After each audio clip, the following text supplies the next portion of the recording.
অভিষেকের মামলা আমি এই মামলা যে সিআইডি ইনভেস্টিগেশনের মামলা এটা নিয়ে ক্রিমিনাল রিভিশন ফাইল করেছিলাম। শুক্রবার দিন হোল ডে আমি বসে রইলাম, মামলা হলো না ভেকেশন বেঞ্চ।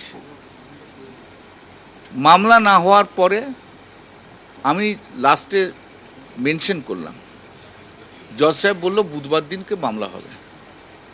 দিল্লি গিয়েছিলাম, দিল্লি থেকে ফিরলাম মঙ্গলবার, নামতে নামতেই বললো দিদির ওখানে সার্চ হচ্ছে। তার আগে তো এয়ারপোর্টে অনেক রকম ঝামেলা হয়েছে দেখেছিলেন।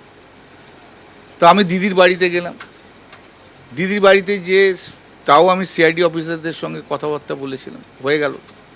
বুধবার দিনকে সকালবেলা কালকে কৌশিক চন্দ্রের ঘরে মামলা করলাম, মেনশন করলাম, মেনশন করে আর্জেন্সি বললাম। আর্জেন্সি বলার পর জজ সাহেব আজকে মামলাটা রাখার কথা বললো।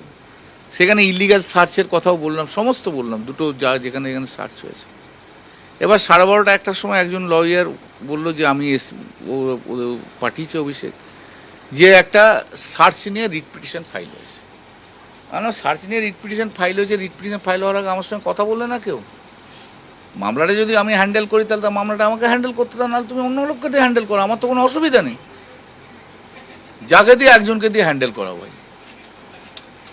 আর আমি ডাস্টবিন নই, যখন যা ইচ্ছে যাকে ইচ্ছে দিয়ে মামলা করাবো, আমাকে করবো, এটা ঠিক নয়। প্রফেশনের একটা এটিকেট আছে। আমার 45 বছর প্রফেশন হয়েছে, আমার সঙ্গে যারা জুনিয়র হিসেবে কাজ করে তাদেরকে দিয়ে মামলা করাতে বলছে, আমাকে অ্যাসিস্ট করতে বলছে, এটা হয়?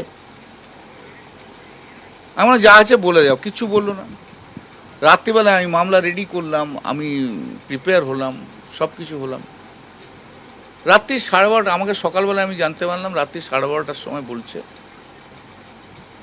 যে আমাকে মামলা করার দরকার নেই, ও অয়ন ভট্টাচার্য মামলা করবে। না করুক তাহলে, আমি কেন মামলা করবো? এরকম একটা অ্যারোগেন্ট লোকের সঙ্গে তো আমি মামলা করতে পারবো না। তুমি একটা সিনিয়র লয়ারের সঙ্গে এরকম বিহেভিয়ার করতে পারো না। যাদের নাম বলছে তারা প্রত্যেকে আমার হাঁটুর বয়সী জুনিয়র।